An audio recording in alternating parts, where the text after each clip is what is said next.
Masculine and feminine. You might think of men and women when you hear those two words. We don't blame you. Many of us have been taught that men must be masculine and women must be feminine.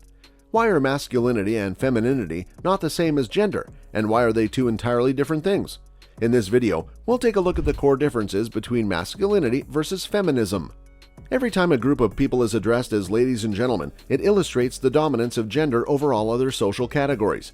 Gender is also one of the first social categories that children learn in today's societies, so knowledge of gender stereotypes is evident from early childhood onwards and into adulthood, with both adolescents and college students constructing their self-concepts in accordance with the gender stereotypes they have internalized.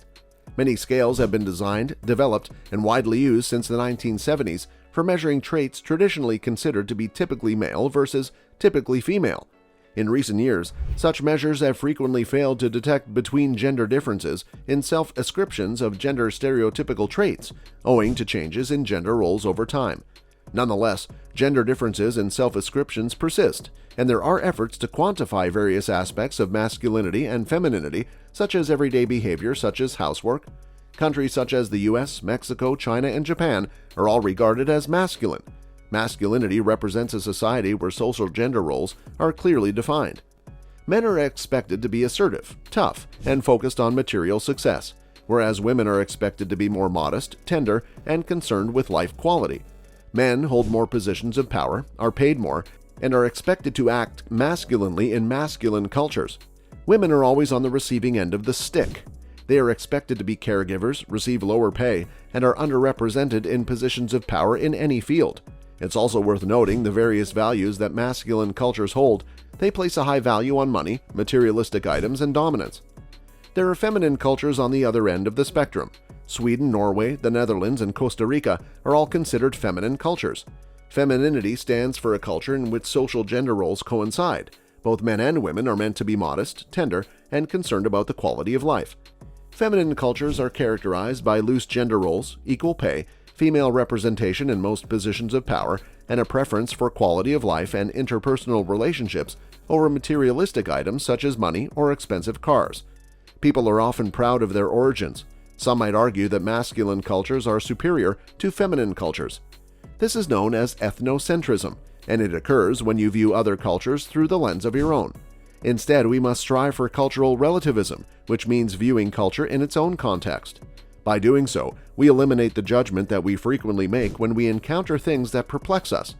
To become good intercultural communicators, we must maintain a neutral position and not see one way as better or worse than another. It is critical to remember that no culture is entirely feminine or entirely masculine. It's a spectrum, with some countries scoring higher on either end than others.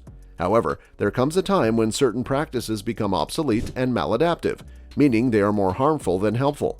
You must decide for yourself whether one lifestyle is superior to another.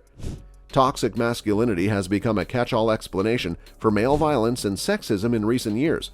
The term's popularity in distinguishing toxic traits like aggression and self-entitlement from healthy masculinity has grown significantly. Where did these sexist attitudes come from is the question. Are men and boys simply victims of cultural brainwashing into misogyny and aggression, in need of re-education into the correct beliefs?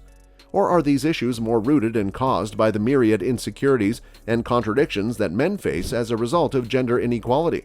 The problem with waging a crusade against toxic masculinity is that it risks ignoring the real-life conditions and forces that sustain culture. This misunderstanding poses a genuine risk.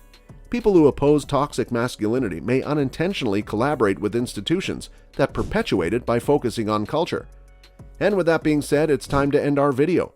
But before that, we would like to know your views about masculinity and feminism. Let us know in the comments. Like this video and make sure to subscribe to the channel for more amazing videos like this. We'll see you in the next video.